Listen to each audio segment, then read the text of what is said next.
All right, welcome back, you guys. Now we have our full timeline set up. We can actually double check to see that everything is in the proper place. So in this video, we'll be looking into the guides more specifically. So the guides are not a node that you'll find inside the node view. They're actually just your plain regular drawing layer. So we can add those either from the timeline at add drawing layer, or we can go over to the node view and press either Command R or Control R for PC. So clicking on that, I can add my drawings. Now, guides need to have a specific naming convention in order to associate with the sliders. So let me just create a new one here to write that down. So the horizontal slider 1 is going to associate with the name SLH dash. So this is horizontal.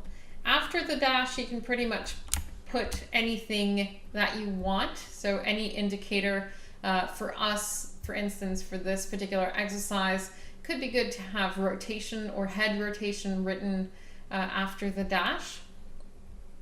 SLV is going to be our vertical slider, and SLX is going to be our horizontal slider number 2. So the second one that we have underneath the first one.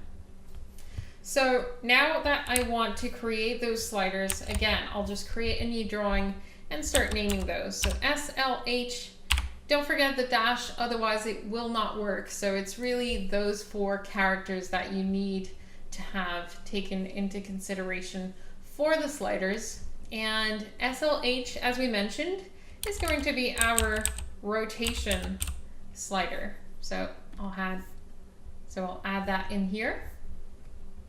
We have our rotation slider. I'll create another one, SLV, and SLV is going to be our tilt layer. So the one that we had over on the right, where we can slide vertically to adjust the head tilt. We'll add that one in there. And the SLX dash layer is going to be the one used for the lip sync. So I can write that in here and add and close. So now we have all 3 of these layers. I'll just remove this one here. SLH rotation, SLV tilt, and SLX lip sync. So if you want to be able to see those inside of your timeline, you need to make sure that you are under display all. So if you don't have this little toolbar up, make sure that you get it from the Windows toolbar menu and get your display. Otherwise, you'll have to connect those inside the structure, which is not necessary for the guides. So now that we see these over here, we'll start creating the different instances inside of those drawings to associate to the sliders. So basically, if I go over to my frame number 1, I'll want to create a new drawing instance. So over here, I have create empty drawing. If you don't have this toolbar up, you can always right click in the gray area or access your Windows toolbar top menu. And I'm going to go and get the timeline view here. This will give you access to the create new empty drawing button. From there, you can click on that. And empty drawings is exactly what we'll be using to associate those different drawings to positions inside of the timeline. So depending on where this drawing is exposed, it will choose what exactly is seen within that particular slider. So one thing I generally recommend when using the post copier is to make sure that you name your drawings. Right now, this one here is just named drawing 1, but it will make much more sense when we start naming them. So this one, rotation, is actually the one that will associate to the back view.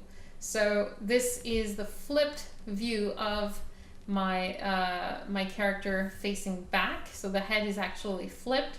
So I'll rename this one 1 underscore flipped back, just to make more sense of it. If you want to make that a little bit shorter, you could do so as well. So once I name this, this is going to appear into every instance, drawing substitution.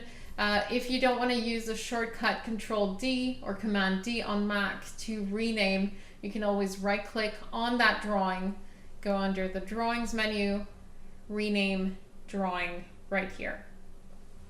So the reason why I named it with 1 at the beginning is basically to have a certain numerical order. Basically, this is going to be what the slider associates to, so alphabetical or numerical order. So I want them to appear in a certain way, so I'll make sure to kind of follow up, that these numbers kind of follow up over here with the positions of my timeline. So this is flipped back, so I'll make sure that this drawing is exposed all the way through to my quarterback view. So my quarterback view appears over here at frame 55, so I'll expose it up to frame 54. So now all of this is my flipped back view. Now from frame 55, I'll create another empty drawing, and this one will be named 2 underscore flipped quarterback. And now I have drawing 1, and I switch over to my quarterback, and I'll expose this one all the way through the side. Extend the exposure, again pressing F5, and I'll just keep going like this, creating new ones every time, of course, following the naming convention that I imposed in the first place. So this is again my flipped view side. I'll extend that all the way through to my quarter front.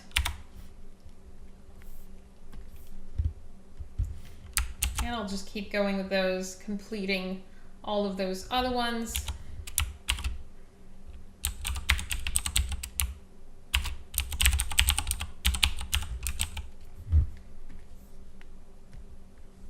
So once you reach the end of 5 flipped front, you can just keep going with 6, only this time we'll kind of cascade back down using 6 front. Instead of flipped views, we now have our official views, so you can just keep going like this and pretty much do exactly as we did on the other side, where we have all of the different sequences, even length, with all the other ones. So I'm just gonna redo these really quick. All right guys, so this is what you should have inside of your rotation slider. So SLH, we are going to just quickly browse through all of the info that we have here. So from frame 1 to 54 here, I have my flipped back, going forward, flipped quarterback, flipped side, flipped quarter front, flipped front, and 6 front, quarter front, side, quarterback, and back. So all of these, as you can see, are kind of starting with the down tilt. So it's good to have some consistency in there to kind of help set up your scene. And we have the entire head rotation done in 10 different drawings here. So 10 empty drawings. They don't need to contain any information. It's just the sliders that will look at this and consider this for the information to be applied to the sliders. So going into our second slider now, we have the head tilt. Now the head tilt, I have 3 different positions, right? So I have down tilt, mid, and up tilt. So let's go and do it on one of these poses here. It might actually make it a little bit easier to see. So doing it on the side view, I'll start with my first frame of this particular instance. So side view is starting here, and I'll create a new empty drawing. So how the vertical slider is going to work. So the slider will look something like this when it's vertical. For the vertical slider, know that the positioning in alphabetical order will start from the bottom to the top. So for instance, if you start something with A, it will then move up all the way to Z over here. The same goes for numerical order. 1 is going to end up at the bottom while the numbers will keep going up towards the top of the slider. So for this specific drawing that I just created, I want this to be the down tilt. So ideally on my slider, I would have the down position at the bottom of the slider. So this can actually be my 1 down position. And I'm going to expose this for as long as I have the down tilt. So all the way up to this frame right here. And I extend the exposure. Over here I have my mid position. So rename this one to mid.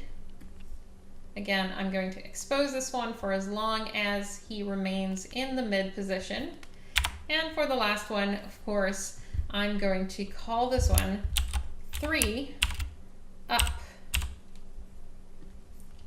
So we have 1, 2, 3, and of course I extend the exposure of this one all the way to the end. Now you may have noticed I did not create a 3 up side position. I created a 3 up, 2 mid, and 1 down, meaning that I don't want to create new slider position for every single one of those. I want to reuse all these inside every single instance. So I can actually go and copy these and paste them over into the other ones.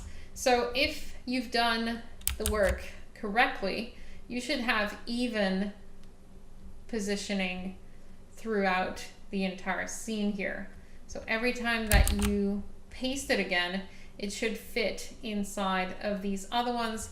Otherwise, it means that we have some positions or some frames missing. So probably a good idea to look into that if ever they don't match up. So I'm just copying and pasting as I go.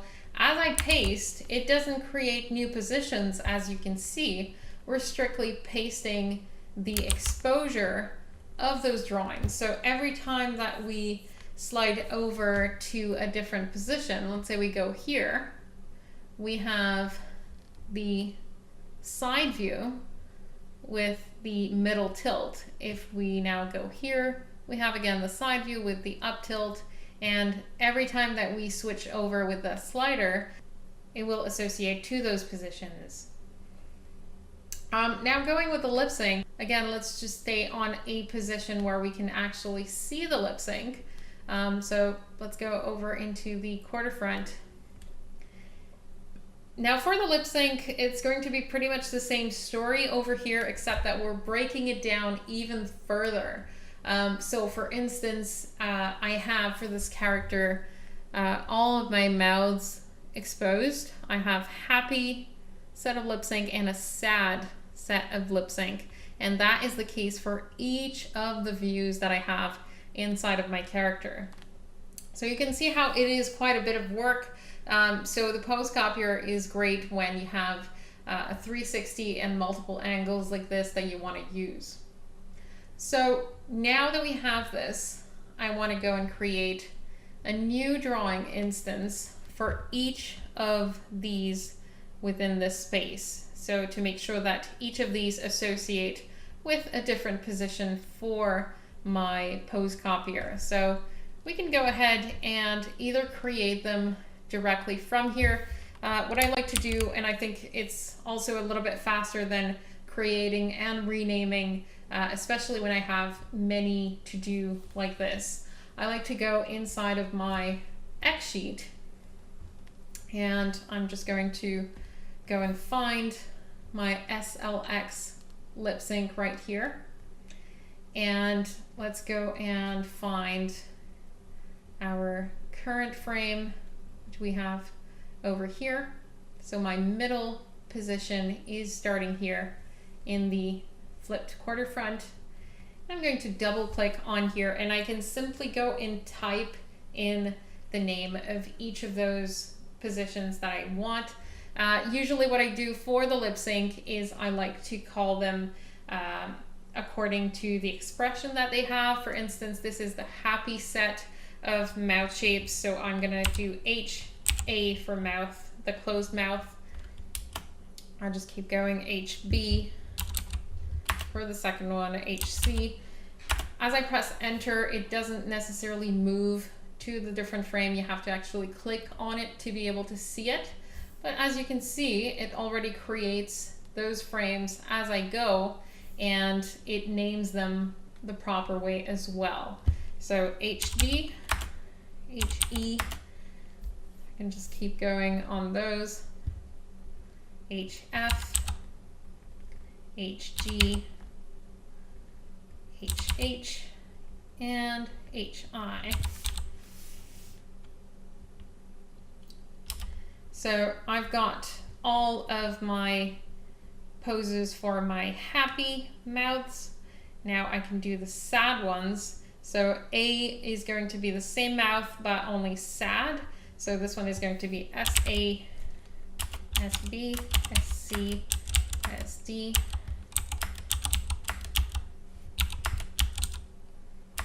H, and I. And then we're swapping over to the up tilt over here, as we can see. So now that I have all of these created in here, I can do the same thing and copy and paste into the other instances. Again, they should fit properly inside each of these, otherwise you'll end up having empty frames for some of them. So if you want, you can copy a full instance and then just copy that again and go and paste it over into the other ones. So we're really subdividing all of those frames here. As you can see, we started with a larger instance with the rotation. We're breaking it down a little bit further with the tilts, and inside each of those tilts we have the lip sync.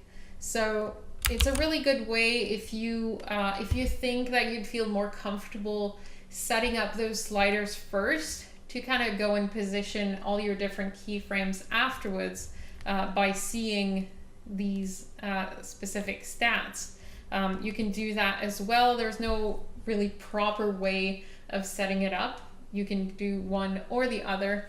What I would recommend, however, once you have those sliders set up, because as we've just seen now, it takes a little bit of time to create the entire setup, to rename all those things.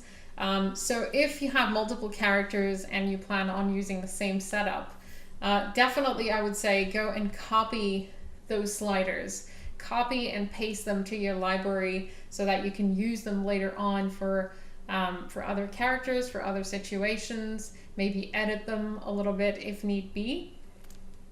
So just copy that, go to your library, get the rights to modify, and just paste those in for later use.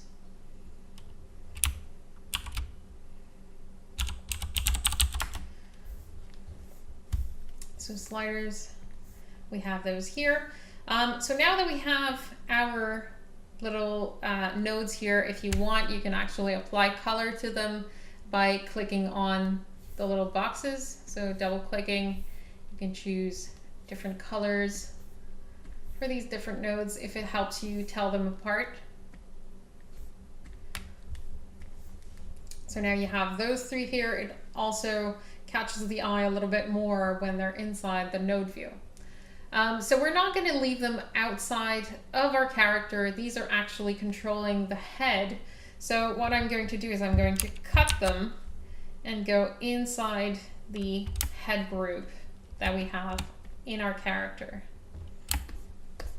So going in here, I like to paste them close to the multi-port out. That way it helps me kind of figure at all times where they are located. You can also put a little backdrop around them if you want. So now that we have those in here, you want to go back outside, not completely to the top of your hierarchy, but just outside of the head. Because we have our head grouped, we can actually select that group, copy it, and go to our library and paste that in here. So now once we paste it, you want to give it a name that kind of tells you that it is a template meant to be used for the post copier ideally. So you can name it PC head links. Press OK. Now, if I select my template that I just did over here and I launch the post copier, it is not going to give me any image. All the sliders seem to be working. As we can see here, they are associating with different positions. However, no image. So the reason why that is because when you create a new template, you want to make sure that you generate the thumbnails for that particular template. The images that will be rendered in here will be the ones that appear inside of the post copier. So let's go ahead and right click on this one and select generate thumbnails. Now, because this is such a big scene, we have 540 frames, so over 500 frames to generate the thumbnails for. This might take a few minutes. Don't worry about it. Just make sure that you let it go all the way up to 100%. Otherwise, you will have to regenerate them over from scratch.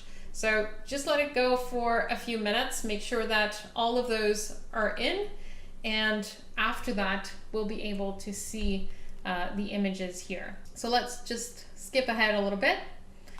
And I have my template over here. I launched the post copier, and now I can see the full head of my character. So I can rotate, I can use the lip sync over here, and I can use the head tilt. So a good giveaway as to whether or not you set it up properly is that the mouth shape, for instance, should not change when you slide the different sliders over in various positions. This mouth HE should always be the same one from one pose to the other. Now, of course, for the back views, it's something a little more subtle, but definitely for the other ones, if ever you go from this mouth to a closed mouth, it's probably a giveaway that you didn't set up your guides properly across the timeline. So you want to make sure that that these are going to associate properly with the various frames. So we see here the names that we input for the vertical sliders. We see the names that we have for the horizontal 1, horizontal 2, and the frame to which it associates. So when I was telling you guys that the post copier doesn't create anything, it's just reaching out to those frames that we set up in our setup scene here. This is really what's happening.